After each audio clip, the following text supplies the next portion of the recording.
A new report suggests that a major university has a major problem when it comes to reporting sexual assault on campus, according to over 50 former female students and staffers. According to a new blockbuster report in ProPublica, in many cases, Liberty University threatened the women brave enough to come forward with its own code of conduct or face being fined or expelled just for reporting a rape. And get this, 3 women say they were forced to sign forms admitting they may have violated the school's code of conduct after they sought to file sexual assault complaints. That code is called Liberty Way, and it includes bans on drinking and being in any state of undress with a member of the opposite sex. Yes, a rape victim violated that part of the code. Others say they were flat out warned against reporting it altogether, with Liberty University police officers even dissuading them from pursuing charges. The article details women describing their attacks and the uphill battle after reporting it to the university. Liberty, one of the largest private evangelical universities, was founded in 1971 by televangelist Jerry Falwell. Here's what one of the women told our NewsNation affiliate WFXR out of Roanoke, Virginia. As a survivor of sexual harassment and assault, I felt like I was the one on trial. So this whole time that I'm going through this process is I'm trying to maneuver and walk on eggshells, but I'm really just trying to protect my own safety.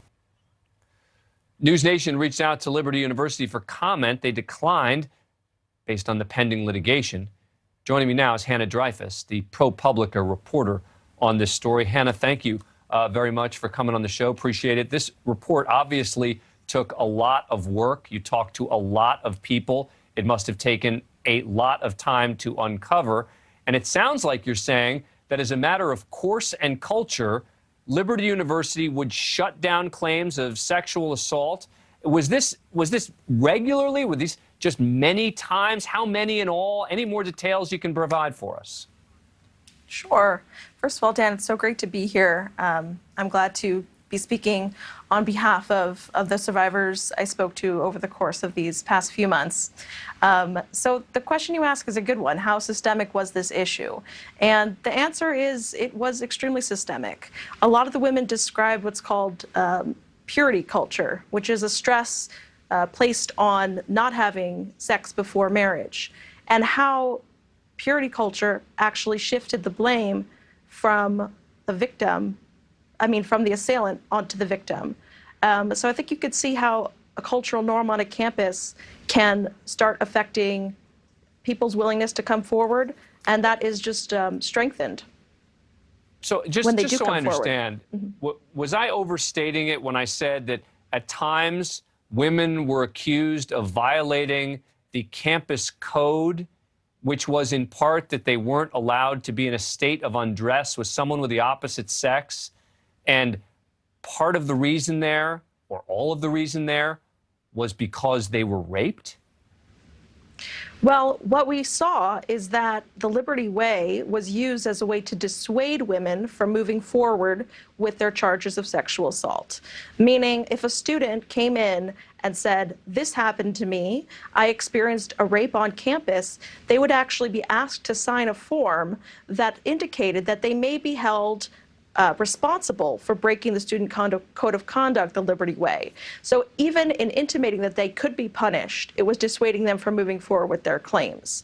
We did uncover 2 examples where women were actually punished in different ways. One woman was fined, one went to mandatory sessions with a Christian counselor, but there were several times when it actually did end in punishment. So I would not say you're overstating it. So this story must have taken you guys months to report out. And as a result, the university must have known that you were working on this story for a long time. Were they ever willing to talk to you about this? Were they ever willing to respond to any of the specific allegations? So the first time we reached out to the university was actually in August. That's when we first reached out and said, we're working on this story. Here are some of the things we're uncovering. We would love to engage in a dialogue about what we're hearing and hear the university's point of view. We never heard back. We never heard back. The only time I heard back was in a very strange twist of events. The former chief of communication became a whistleblower and actually contacted me for comment, but not speaking on behalf of the university, speaking on behalf of his own experience within Liberty. Wow. All right, you know, when people out there say, what does the media ever do that is good? What is the media ever doing to help people? I would say this article and this report is a perfect example of this. So, Hannah, thank you so much for coming on the show. Appreciate it. This is a very important story, and I hope people recognize how hard you must have had to work to get this story out, because I know the way journalism works. I also know how long and in-depth this story was and how hard it must have been. So congratulations to you on a very important story. Hannah Dreyfus, thanks for joining us.